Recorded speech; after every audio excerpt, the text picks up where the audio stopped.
So if you're asking me what I'm involved in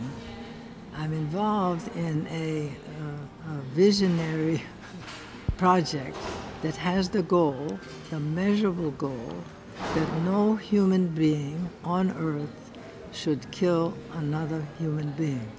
A zero. It's a measurable goal.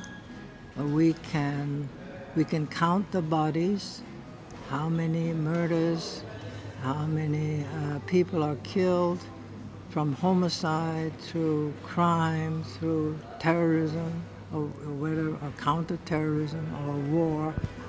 This is a measurable project. Some other things are hard to measure. It's hard to measure peace, or democracy, or justice, or goodness, or virtue, many of those other things. But the killing is quite measurable. So we see if we can work to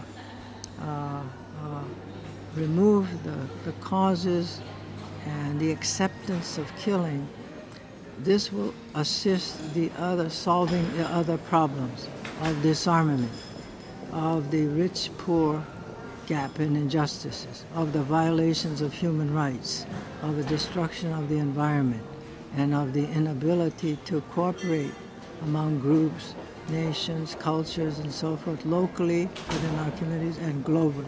So we think that the human readiness in the mind and in physically to be ready to kill, to be prepared to kill, to arm to kill, to use our resources preparing for this, from self-defense up to war and all the way to nuclear weapons and armies and vast expenditure of resources, which this year is about $1.5 trillion. Global militarization, $1.5 trillion. Trillion is 1,000 billion, I think. It's unbelievable. And over half of that, of course, is American military expenditures. So anyway, the general idea here, to try to simplify it, it's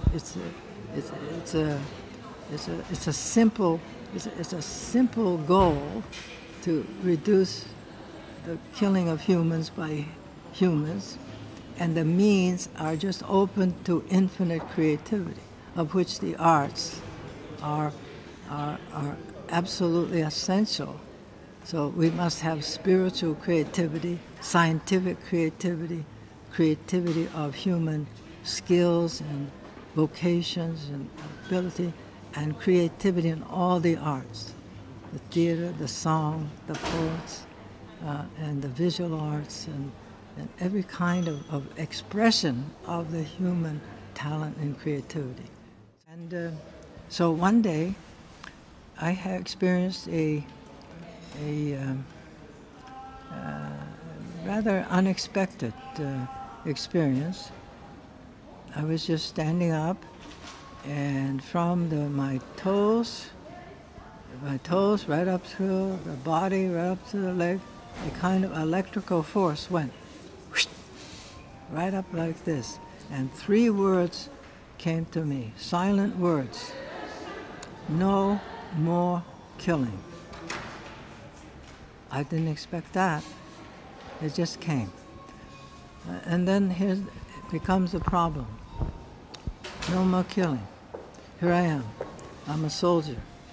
I wrote a book about the war. I'm a professor of political science.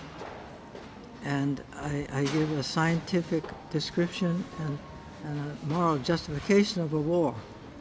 So I'm well known for that. They teach that book in military academies and all the PhD programs. They're studying how Americans make decisions. No more killing. What am I going to do now? So the first thing I did was write a critical book review of my own book. And it's a short review which I wrote. It was the first time an author had ever been allowed to review their own book in an American academic institution. So I began to do this kind of discovery. And I was teaching a course called Nonviolent Political Alternatives in a political science department.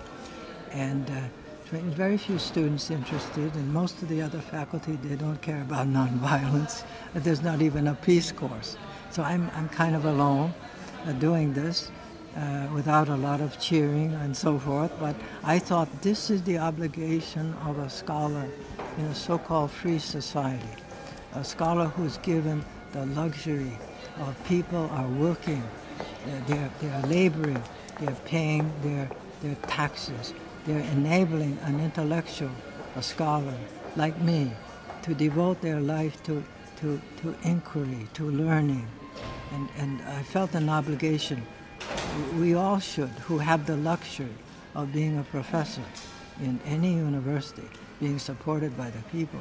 We should use our talent we should discover. We shouldn't leave the world of knowledge the way it was. So anyway, I was just going on sort of with this this kind of idealistic way of doing it, and so I just kept doing it, and then I published the book in 2002. Later on, I'll jump ahead, and the book was published, but I also posted it on a website, free, so you don't have to buy it, and that was our previous organization called Center for Global Nonviolence. And now it's Center for Global Non-Killing, beginning this year, 2009. So then it suddenly began to be translated. It was quite surprising to me. People were volunteering. Once they discovered the book on the website, free, and heard about it, they began to publish it and translate it. So it was translated into Russian, and the foreword was written by Professor Vladimir Smirnov of the Russian Academy of Sciences. And here's what he says in the Russian. The basic ideas in this unique book can and should be accepted as the basis of common values for humanity in the 21st century, as well as a program for their realization. Now that was amazing when I read this. I couldn't believe this. The basic ideas in this unique book.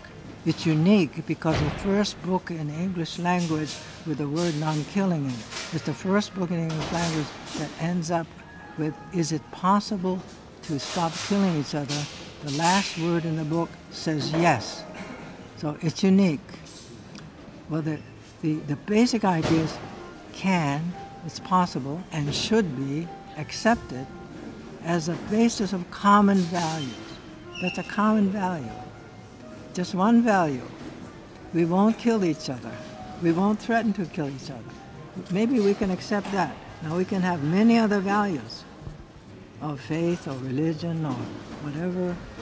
You know, the other things, we're so diverse, humanity.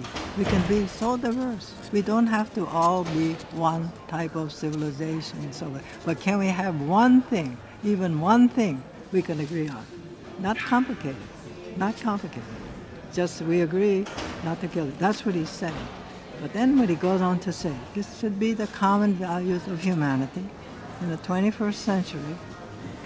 And then the last sentence really shocked me.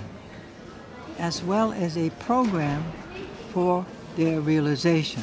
That is, it's not just preaching a value like that, but he saw in the book, which you'd have to read to understand it. I guess the most radical idea is that the impossible is possible to become possible.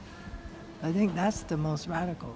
And I learned this, I was in Hiroshima at the Institute of Peace Science in the University of Hiroshima in 1980, 19 years ago. I asked the question, is a non-violent society possible? I was using non-violence at that time. And one professor said, it's not possible, but it's possible to become possible. I liked that. It was very much. Anyway, I guess that's it. Okay. No, you got a lot of stuff there.